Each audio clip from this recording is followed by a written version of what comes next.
Skyrim is filled with unique and fun quests scattered across the land. Just to name a few, there's the hunt for Red Eagle's sword, delving into the depths of various Dwemer dungeons in pursuit of the Ethereum Forge, and of course that one where you have to collect all the stones of Baron Zaya. Yeah, we don't do that one anymore. But which of these are the best and that everyone will remember? Well, that is exactly why we are here today. And what is up guys, Andrew from the Denmen here, and today I want to take a look at 6 of the best quests in the Elder Scrolls V Skyrim. So if you are excited, make sure you hit that like button and comment what you think is the best quest in Skyrim. But with that being said, we have a lot to go over, so get comfy, grab that bottle of Hunting Brew mead, and let's get right into the video.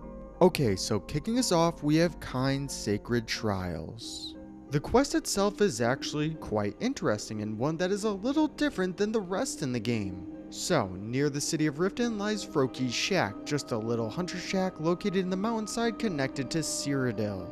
I honestly think many people wouldn't travel near here, and that is why I don't think many people have heard of it. But inside of Froki's shack is none other than Froki himself. This is another divine side quest, just like that of the Book of Love with Mara, but this time we follow the teachings of Kyne or Kynareth. So just talk to Froki and he will instruct the player to take place in a set of challenges to gain the favor of Kyne.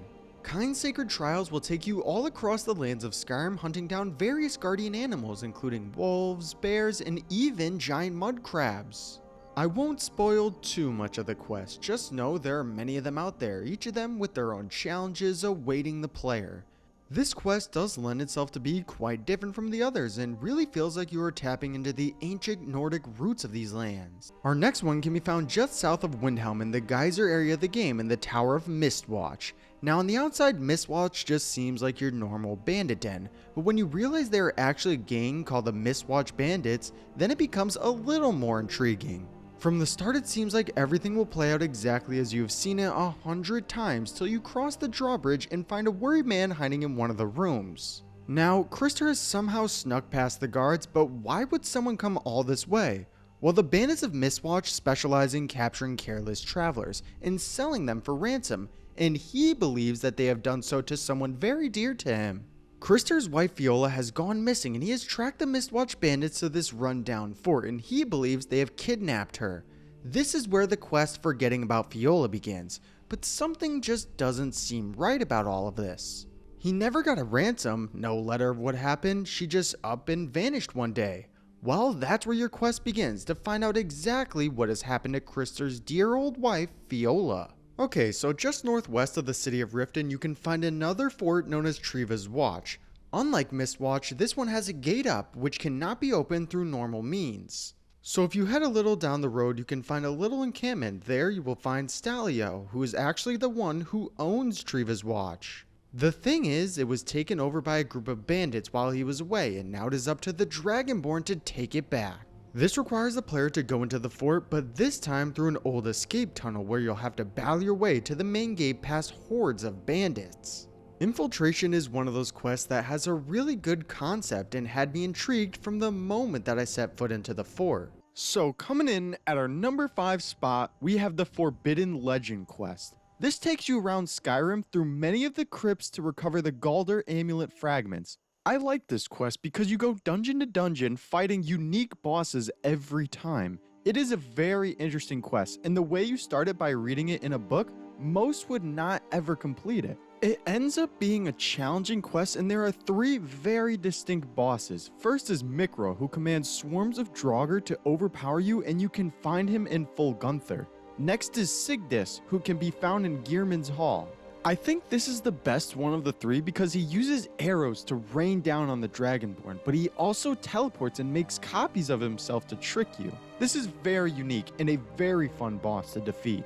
The third brother is Jarek, and while completing the College of Winterhold questline, you will encounter him in Sarthal. He is defeated by using mage attacks to beat his immune phase and be able to be taken down. Each of the 3 brothers have their own mechanic, but the quest is not over just yet. When you travel to Reachwater Rock, you battle the 3 brothers for one last time and reforge the Galder amulet.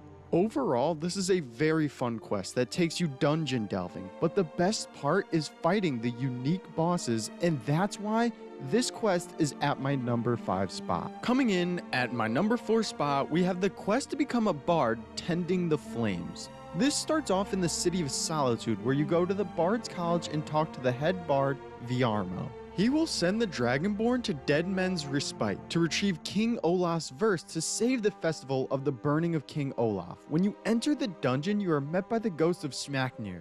He will guide you through so you can find the verse. In the boss room, you are actually able to fight King Olaf with the help of the ghost of Smaknir. You defeat him and bring back the verse to the Bard's College. The dungeon itself is mostly the same as every other dungeon, except with more story beats, but the quest starts to pick up when you return to Solitude. Entering the Bard's College, you talk to Viarmo again, and he says the scripture is incomplete. This part is very entertaining in my opinion, because you are able to help Viarmo to complete it any way you want. It gives you options and you start to learn what it means to be a bard. When you complete the verse, Viarmo will ask you to accompany him to the Blue Palace so that Elisif herself can hear it and would want to bring back the festival. I enjoy this part because even though you are not the one reciting the verse, you can come up with wacky situations like Olaf himself is the dragon and a bunch of other unique options. Elisif will be pleased about the verse and say the festival is back on and is a good ending to a good quest. The festival itself is quite small, but a good touch with just a fun thing you are able to do in-game. Overall, I really enjoy becoming a bard, and the festival is very unique and hope they do more stuff like that down the line to enrich us in the game. If Bethesda could find a way to add more festivals like this in upcoming games, it will show us about the culture of the city and what happens within it. I highly recommend everyone to do this quest for the entertainment factor you will get from it.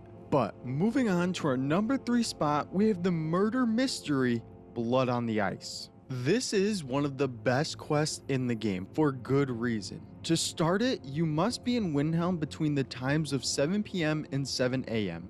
In the city, you will encounter a murder scene with people looking to the deceased body. The Dragonborn is tasked to investigate and find out who it is. In this quest, you have to use your sleuthing skills to find out who it is, and as it so happens, the killer left a blood trail that can be followed straight to the player home of Hyarim. The player can either pick the lock or get the key from Yorlif, the steward. When inside, look around the house and see if you can find anything suspicious. The Dragonborn realizes that there is a false cabinet, and when entering, there is an altar where the Butcher of Windhelm stages his attacks.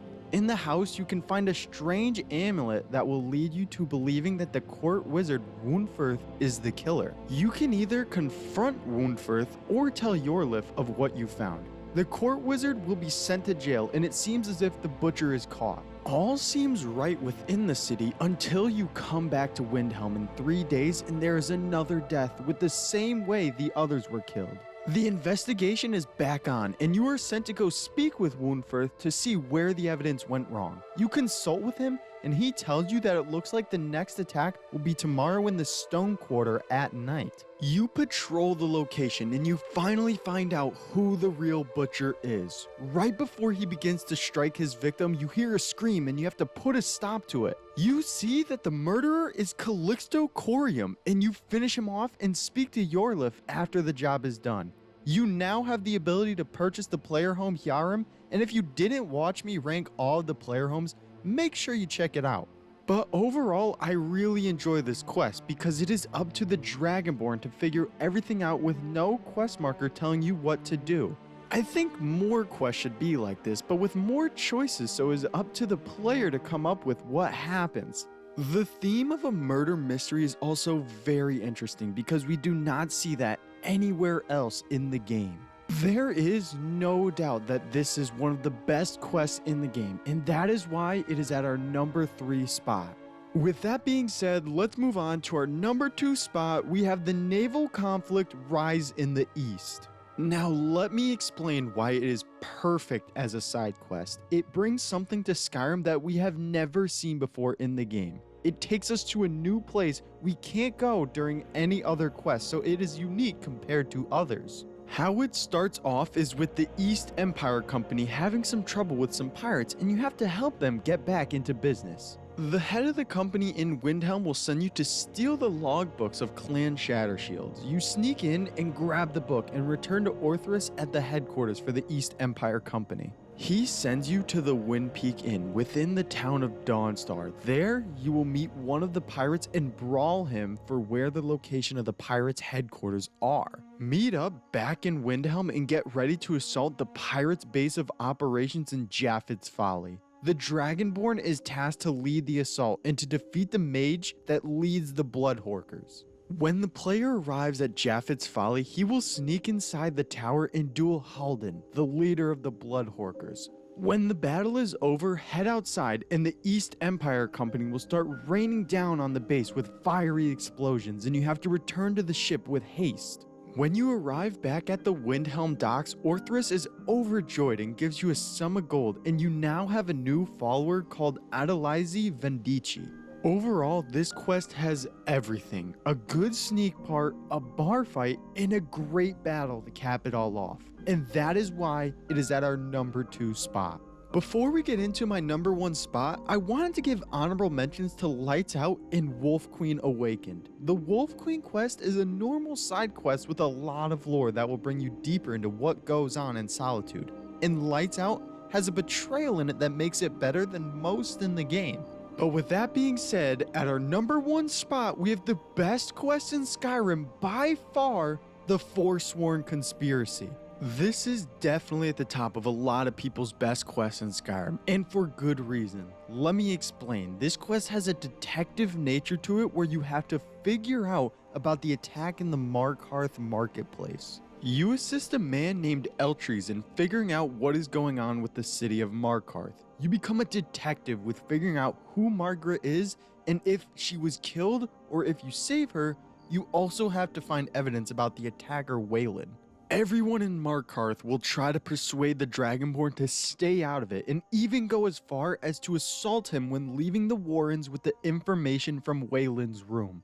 You learn that Thonar and a man named N are involved in this conspiracy. So the player will go to the treasure house. There he will talk to Thonar, but as the conversation is about to end, there is a commotion outside of the room. Thonar's wife is murdered from Forsworn spies, and Thonar will finally tell you of a man named Madanach who Thonar formerly had an agreement with before the murder of his wife. The Dragonborn will then travel to the mysterious person who is known as N, but we learn that it is a man named Nepos. Travel to his house and learn more about this Madanach person. Nepos will want to speak with the Dragonborn personally, and he will give more information on Madanach, but he also will say that he will not let the Dragonborn leave either. The player will be attacked, and after the battle in Nepos' house, go back to Eltries in the Shrine of Talos, and there will be guards there waiting to arrest you and take you to Sidna Mine. This will begin the second part of the quest where you have to escape Sidna Mine. The quest gets really good here and definitely cements itself at number 1. You must learn about where to find Madanach, the King of Rags. To do this, you must get past the hulking orc known as Borkul. You can do this in a lot of different ways. He's gonna ask you for a shiv, so you can either get him the shiv, defeat him in a brawl, or by giving him some skooma. Once inside of Madanach's room, he will ask the Dragonborn to help him escape. To do this, you must prove to the King of Rags your loyalty by killing Grisvar the Unlucky.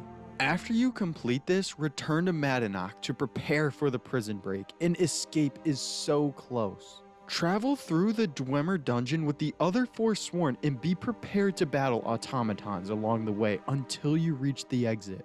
When you approach the door, one of Madanach's agents will hand you your belongings along with one of the best lightweight sets in the game with the armor of the old gods. There is also an option in this quest to side with the Silverbloods, and to do this you must kill Madanach at any time. Thonar will reward you with his ring and the quest will be complete. Either way you choose, the quest will be a fun and interesting one, and no doubt the best quest in Skyrim. Skyrim is the type of game that feels like it will live on forever. There are just so many layers to this game, and quests like these where you can just stumble across them just makes it that much better. I mean, it is just easy to see Skyrim to this day being one of the biggest and most innovative games of all time. From the exploration to the world building, and yes, to the quests that reveal a story and many other features defined, these are what really shape Skyrim into what it is. It is truly a piece of art that could be played over and over again with a different experience every time. Quests like the Forsworn Conspiracy or Rise in the East just bring me to that conclusion, and I can't wait to see what else I can find in the snowy peaks and deep forest of Skyrim. But that is all for me now though, guys. If you enjoyed the video, make sure to leave a like and subscribe. Comment any videos you want to see in the future, and I'll see you all next time.